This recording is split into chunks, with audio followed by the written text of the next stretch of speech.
Hello cuties, आप सभी लोगों का स्वागत है मूवीज फनगट में। आज हम बात करने वाले हैं see you in my 19th life के एपिसोड 12 की, जो कि इस सीरीज का लास्ट एपिसोड है। एपिसोड की स्टार्टिंग होती है जियोम की फर्स्ट लाइफ से, जब सू ने कसम खा ली थी कि चाहे हजारों साल हो जाए, करोड़ों साल हो जाए, मगर वो अपनी बहन की मौत का बदला लेके रहेगी। और फिर वो वहीं बैठ जाती है, और जब वो मर गई थी तो मिनगी उसके हाथ से वो शमन बेल्स निकाल लेता है। और वहीं पे हैनिया भी सू के साइड में ही बैठा हुआ था और वो भी मर गया था।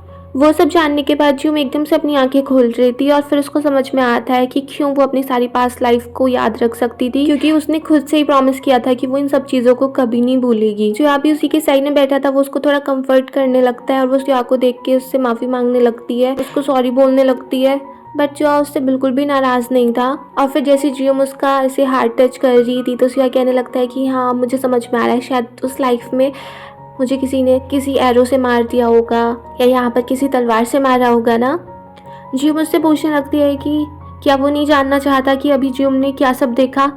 बट जो कह देता है कि मुझे कुछ भी नहीं जानना है, मैं उस सब चीज़ों के लिए बिल्कुल भी क्यूरियस नहीं हूँ। और फिर वहाँ से जाने लगता है। जो एकदम से आके उसको हक कर देती है और उससे कह देती है कि मुझे अभी किसी से मिलना है। दूसरी तरफ दिखाते हैं डोयुन, जो वो उनके बारे में ही सोचे जा रहा था। उसको रियलाइज होता है कि उसने चुवोन को कितना ज़्यादा हर्ट किया है, और उसको भी समझ में आ रहा था कि वो भी उसके बारे में बहुत ज़्यादा केयर करता है, उसको बहुत ज़्यादा पसंद करता है। तो वो उसके लिए ऑफिस में वेट कर रहा था, मगर वो आई नहीं थी, क्योंकि वो स्विमिंग पूल के पास बैठी हुई थी और वो सोच रही थी कि मैं डोयुन को गुड बाय बोलूँ या फिर अपनी फीलिंग्स कन्फेस कर दूँ। इसी चक्कर में काफ़ी सारे मैसेज कर रही थी, बट वो किसी को भी सेंड नहीं करती। बट तभी वहाँ पर डोयुन आ जाता है और वो उसको अम्ब्रेला देने के लिए आया था, जैसा कि उन दोनों की फर्स्ट मीटिंग में हुआ था। और इस शॉक के चक्कर में उसने एक मैसेज टाइप किया हुआ था जिसमें उसने लिख दिया था आई लव यू। डोयुन को चला गया था, बट क्योंकि डोयुन उस टाइम वहीं पर था तो वो उससे कहती है कि वो मैसेज गलती से चला गया, और डोयुन उसको अपना फ़ोन दे देता है, तो चुवोन उसको खुद ही डिलीट कर देती है।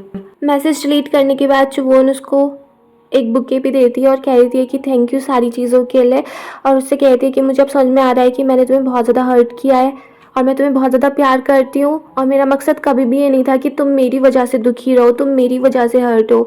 इसीलिए वो उसको गुड बाय बोल रही थी और अब मूव ऑन करने के लिए बोल रही थी, और फिर वहाँ से जाने लगती है। पर डोयुन भी उसको रोक लेता है और वो भी अपनी फीलिंग्स कन्फेस कर देता है, और वो कहता है कि मुझे कोई फ़र्क नहीं पड़ता है कि लोग मेरे बारे में कितनी बुराई करते हैं, मेरे बारे में क्या बोलते हैं, मगर मैं कभी ये नहीं चाहूँगा कि वो लोग तुम्हारे बारे में भी कुछ बोलें, उससे तुम बहुत ज़्यादा हर्ट होगी। बट चुवोन भी कह रही थी कि मुझे भी उस सबसे कोई फ़र्क नहीं पड़ता है, मुझे सिर्फ तुम्हारी चिंता है और मैं सिर्फ तुम्हारे बारे में केयर करती हूँ। और फिर दोनों एक दूसरे को गले लगा लेते हैं, और डोइन भी उसको प्रॉमिस कर देता है कि वो उसको कभी भी अपने पास से जाने नहीं देगा। फिर दिखाते हैं जियोम मिनगी से मिलती है, और वो उससे गुस्सा कर रही थी कि अब मुझे सब कुछ याद आ चुका है। मिनगी उसकी बात सुन के उससे माफ़ी मांगने लगता है। वो भी उससे कहता है कि मुझे भी उस सब के बाद बहुत रिग्रेट हुआ, मैं भी उस सब चीज़ों को ठीक करना चाहता था, मुझे हमेशा अपनी गलती का पछतावा रहा। और जियोम भी कह देती है कि मैं तुम्हें कभी माफ़ नहीं करूँगी, मगर फिर वो कह देती है कि अगर मैं सू होती तो मैं तुम्हें कभी माफ़ नहीं करती, मगर वो जो कुछ हुआ वो 1000 साल पहले हुआ, अब हमारी दूसरी लाइफ है, मुझे उस लाइफ का अब कुछ नहीं करना है, मैं अब अपनी इस लाइफ में खुश रहना चाहती हूँ। और फिर मिनगी उससे कह देता है कि मैंने तुम्हें बताया था ना कि तुम्हारे पास अभी भी एक चांस है, तुम नॉर्मल हो सकती हो, बट उसमें एक दिक्कत है, जितने भी तुम अपने पास्ट लाइफ के लोगों से इस लाइफ में मिली हो उन सब की मेमोरीज को तुम भूल जाओगी, जैसे कि एकयुंग, सियोहा, चुवोन, वो सब तुम्हें बिल्कुल भी याद नहीं रहेंगे। और जब वो वहाँ से जा रही होती है उसे हैना दिख जाती है, वो हैना से बात करने की कोशिश करती है, बट फिर उसको समझ में आता है कि हैना को भी अब अपनी पास्ट लाइफ के बारे में कुछ भी याद नहीं है, और अब वो जियोम को भी नहीं जानती है। फिर दिखाते हैं सियोहा अपने अंकल से मिलने के लिए जाता है, वो उनसे पूछ लेता है कि वो यहाँ पर ठीक है, उनको कोई प्रॉब्लम तो नहीं हो रही, और वो उनसे कह देता है कि मॉम की डेथ के बाद आपको और डैड को एक साथ बैठ के बात करनी चाहिए थी, आप एक दूसरे को ब्लेम कर रहे थे, मैं भी अब दुखी नहीं हूँ, मैं भी खुश रहना चाहता हूँ, और मैं चाहता हूँ कि आप भी खुश रहो, आप भी एक हैप्पी लाइफ जियो। और फिर वो कह देता है कि डोयुन भी यहाँ पे आया है। फिर डोयुन भी सियोहा के अंकल से मिलता है, और सियोहा डोयुन से बोल देता है कि अब से तेरे डैड का मेमोरियल हम दोनों एक साथ अटेंड करेंगे, और हम दोनों तो फैमिली ही हैं, मुझे तो लगता है कि हम दोनों ने शादी ही की हुई है, हम दोनों इतने टाइम से एक साथ है। और वो डोयुन को थैंक यू बोल देता है सारी चीज़ों के लिए। फिर दिखाते हैं जियोम इसी बात को लेके परेशान थी, उसको ये भी पता था कि एकयुंग को ठीक होने के लिए उसे वो कदम आगे उठाना ही पड़ेगा, उसे नॉर्मल होना ही पड़ेगा, बट वो इस बात से भी दुखी थी कि वो सारी चीज़ें भूल जाएगी, जियोम एग्यूंग के साथ हॉस्पिटल में होती है, उसके सर्जरी के लिए लेके जाया जा रहा होता है और वहाँ पर एग्यूंग भी उससे कहती है कि मुझे पता है कि तुम पता नहीं आजकल किसी प्रॉब्लम में हो, तो प्लीज़ अपने दिल में कुछ भी मत रखो, जो तुम्हारे लिए बेस्ट है उसको करो। और जियोम भी उसको प्रॉमिस कर देती है।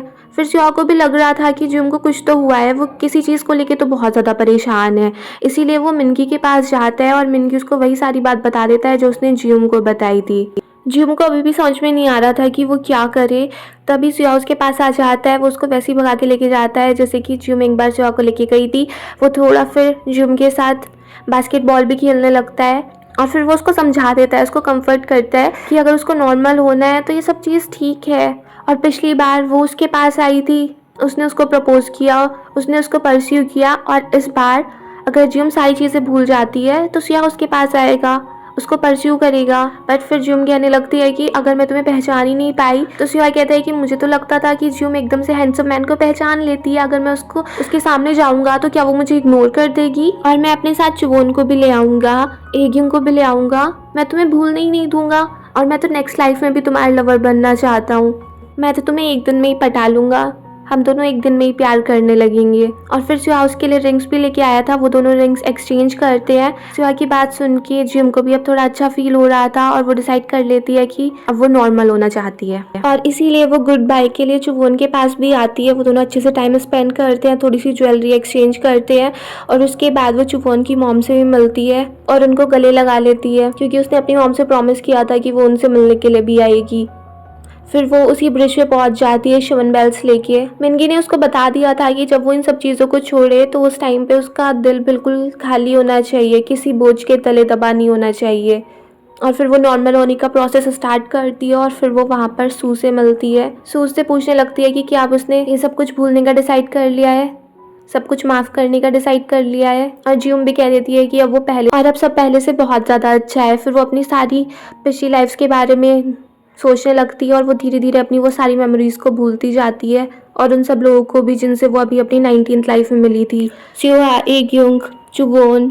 फिर दिखाते हैं अब जियोम फिर से वही जॉब कर रही जो वो स्टार्टिंग में करती थी, एक इंजीनियर, और वो कार की टेस्टिंग कर रही होती है। फिर दिखाते हैं डोयुन और चुवोन की डेटिंग लाइफ काफ़ी अच्छी चल रही होती है, दोनों एक दूसरे के साथ काफ़ी हैप्पी थे। फिर दिखाते हैं जियोम शॉपिंग कर रही थी, तभी वहाँ पर उसको चुवोन मिल जाती है और चुवोन कहने लगती है कि ये बैग आप पर काफ़ी अच्छा लगेगा, और फिर दोनों ऐसे अपने नेम एक्सचेंज करते हैं। और जियोम भी उसको देख के कह रही होती है कि मुझे आपका नेम बहुत ज़्यादा पसंद आया, और फिर वो दोनों कार्ड्स भी एक्सचेंज कर लेते हैं। अब क्योंकि जियोम सब कुछ भूल चुकी थी तो वो फिर से उसकी लाइफ में आने की कोशिश कर रहे थे। फिर वहाँ पर चुवोन को लेने के लिए डोयुन भी आ जाता है। फिर दिखाते हैं उसको मिलने से जियोम भी काफ़ी ज़्यादा खुश थी। फिर जियोम एग्यूंग के रेस्टोरेंट में जाती है और वहाँ पर देख के वो सोच रही होती है कि इस जगह तो खाना बहुत ही अच्छा मिलेगा। तभी उसको कुछ नैपकिन्स चाहिए होते हैं और उसके पीछे ही सिया बैठा था, वो उसको नैपकिन्स देता है और उससे कहने लगता है कि तुम अभी भी पहले की तरह ही हो, और फिर चला जाता है। जियोम भी उसको देख के शॉक्ड रह जाती है। फिर वहाँ पर एग्यूंग उसके लिए खाना लेके आती है और वो सब टेस्ट करके जियोम काफ़ी ज़्यादा खुश थी। वो एग्यूंग से कहने लगती है कि मैं भी बिल्कुल इसी टाइप का खाना बनाती हूँ, और अब एग्यूंग भी बिल्कुल ठीक थी, वो भी जियोम को देख के काफ़ी ज़्यादा खुश थी। फिर दिखाते हैं जियोम MI होटल में गई होती है और वहीं पे सिया था, सिया भी उसको देख रहा था। उसको वही सारी बातें याद आ रही थी जियोम के साथ जो उसने अपने सारे मोमेंट्स स्पेंड किए थे। फिर वो जियोम से पूछने लगता है क्योंकि वो स्विमिंग पूल को देख रही थी कि नीचे कुछ है क्या, और उसको देख के जियोम कहने लगती है कि हम रेस्टोरेंट में मिले थे ना। फिर सिया उसको बता देता है कि मैं MI होटल का CEO हूँ, और वो उससे कह देता है कि क्यों ना वो मार्केटिंग टीम में ही काम कर ले। पर जियोम कह देती है कि मुझे मार्केटिंग टीम का तो बिल्कुल भी एक्सपीरियंस नहीं है। बट सिया कह देता है अगर तुम अभी भी अनश्योर हो तो तुम मुझे डेट कर सकती हो, फिर तुम्हें श्योरिटी मिल जाएगी। जियोम उसकी बात सुन के हंसने लगती है। वो कहने लगती है कि शायद मैंने कुछ गलत सुन लिया। बट सिया कहता है नहीं, तुमने बिल्कुल सही सुना, अगर तुम अभी भी अनश्योर हो तो एक ट्रायल रन की तरह मुझे डेट कर सकती हो। पर जियोम कहने लगती है कि हम पहले एक दूसरे को जानते थे, क्योंकि स्ट्रेंजर से तो कोई ऐसी बात करता नहीं है। तो सिया उससे कहने लगता है कि हाँ शायद हम 1997 में मिले थे। पर जियोम कहती है कि उस टाइम तो मैं पैदा भी नहीं हुई थी। तो सिया कहने लगता है कि हाँ शायद मैंने तुम्हारा कोई फोटो वगैरह देखा था। फिर वो उससे कह देता है कि अगर हम स्ट्रेंजर्स नहीं हैं तो क्या हम डेट कर सकते हैं। पहले तो मैंने सोचा था कि हम नेचुरल तरीके से ही मिलेंगे, मगर उसमें बहुत टाइम लग रहा था और मुझसे वेट नहीं हो रहा था, मगर अब जब मैंने तुम्हें देख लिया है तो मैं तुम्हें छोड़ना नहीं चाहता हूँ। और फिर वो जियोम की रिंग देख के कहने लगता है कि मेरी और तुम्हारी रिंग देखो बिल्कुल सेम टू सेम है। जियोम कहने लगती है कि हाँ ये रिंग तो मेरे पास ऐसे ही है। बट सिया कहता है कि मेरी रिंग तो कपल रिंग है। तो जियोम उससे पूछने लगती है कि आप किसी को डेट कर रहे हो। सिया कह देता है कि हाँ मैं कर रहा हूँ, इसी टाइम से कर रहा हूँ। और फिर वो उससे कह देता है कि अब से मैं तुमसे 3 बार पूछूंगा, 3 बार तुम्हें प्रपोज करूंगा, अगर तुमने तीनों बार मना कर दिया तो मैं सब कुछ भूल जाऊंगा। उसकी बात सुन के जिम कहने लगती है कि तुम्हें पता है ना हम पहली बार ही मिल रहे हैं। पर जॉर्ज से पूछ लेता है कि क्या तुम मुझे डेट करोगी, ये इस लाइफ में मेरा फर्स्ट कन्फेशन है। और फिर दोनों एक दूसरे को देखते रहते हैं, मुस्कुराते रहते हैं और यहीं पर ये सीरीज फिनिश हो जाती है। अगर आपको ये पसंद आया हो तो प्लीज़ मेरे चैनल को सब्सक्राइब करें, लाइक करें, शेयर करें, कमेंट्स करें and bye bye till next video.